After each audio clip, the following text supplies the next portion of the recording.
ఓం అస్మద్గురుభ్యో నమః. లక్ష్మీనాథసమారంభం నాథయామునమధ్యమాం అస్మదాచార్యపర్యంతం వందే గురుపరంపరం. వసుదేవసుతం దేవం కంసచానూరమర్దనం దేవకీ పరమానందం కృష్ణం వందే జగద్గురుం.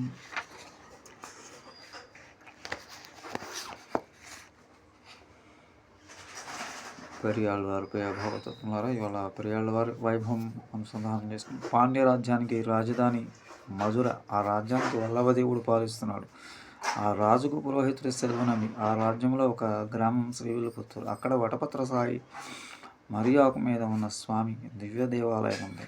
మిథునే స్వాతుజం విష్ణో ఓహో రథాంశం ధన్వినః పురే ప్రపద్యే స్వసురం విష్ణో విష్ణుయుక్తం పరస్మికం. ధన్విపురంలో మిథునమాసం స్వాతి నక్షత్రంలో విష్ణుచిత్తులు అవతరించారు. వారిది గరుడుని అంశం. వారు శ్రీమన్నారాయణకి మామగారు. వారికి నమస్కరిస్తున్నాను. వారి పేరు భట్టనాథులు. విష్ణువే చిత్తబంధం ఉండటం వలన విష్ణుచిత్తులు. వీరి కూతురు గోదాదేవి శ్రీరంగనాథుని పరిణయమాడినారు. కావున విష్ణువునకు మామగారైనారు. దేహమనే ఆత్మగా భావించేవారు సాధారణులు. దేహమే వేరు ఆత్మ వేరుని గ్రహించిన వారు జ్ఞానులు. వారి మధ్య అంతరం అణువు పర్వతం అంతటిది. యోగులు ఆత్మను గ్రహిస్తారు, యోగం చేస్తారు, ఆత్మసాక్షాత్కారం పొందుతారు. మహాభక్తులు ప్రయత్నించరు, స్వామిని ఆశ్రయిస్తారు, స్వామి కటాక్షిస్తారు. వారు స్వామికి అనన్యులు అవుతారు. యోగులకు మహాభక్తులకు ఉన్న అంతరం అణువు పర్వతం అంటిది. విష్ణుచిత్తులు భక్తాగ్రేసరుడు పెరియాళ్ళవారు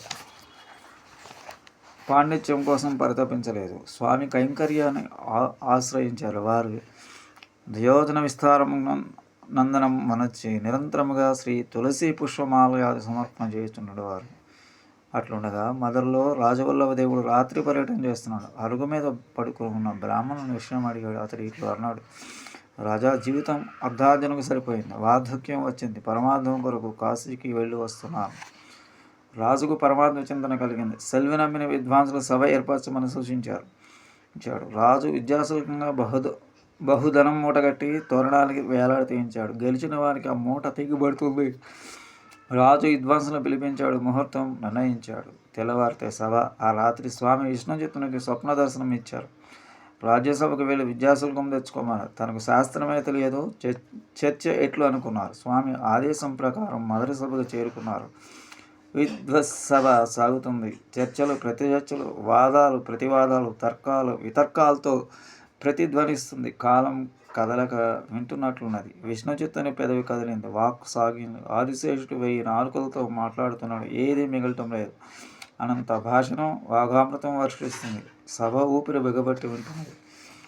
విద్యాశుల్కం తెగింది. భట్టనాథుని పాదాల మీద వాలింది. సభ శాంతం సాష్టాంగం పడింది. రాజు విష్ణుచిత్తును గజారోహణం చేయించాడు. ఊరేగింపు సాగుతుంది. ఈ వైభవం తిలకించడానికి లక్ష్మీదేవితో కూడిన విష్ణుమూర్తి గరుడారూఢుడై తరలివచ్చాడు. స్వామిని దర్శించిన వాడు విష్ణుచిత్తుడు పొంగినాడు, పొరలినాడు. అంబారికి ఉన్న గంటలు అందుకున్నాడు. గణగణలాడించాడు. తనను మరిచాడు, పరిసరాలు మరిచాడు, భూమిని మరిచాడు, గాలిలో తెలియాడాడు. సాక్షాత్ శ్రీమన్నారాయణమూర్తిని ఆశీర్వదించినారు.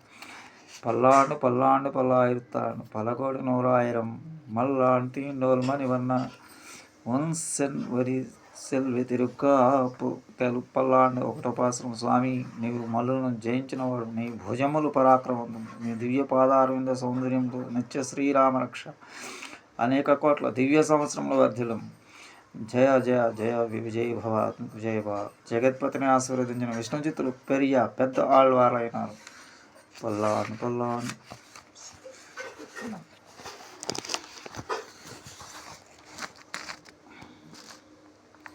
మంగళం నరసింహాయ మంగళం గుణసింధవే మంగళానా నివాసాయ యాదాద్రీసాయ మంగళం. కర్కటే పూర్వపాల్గొన్యం తులసీకార్ణోద్భవం పాండే విశ్వాంబరం గోదా వందే శ్రీరంగనాయకం. శ్రీమతే రమజామాతృమణీంద్రాయ మహాత్మనే శ్రీరంగవాసినే భూయా నిత్యశ్రీ నిత్యమంగళం.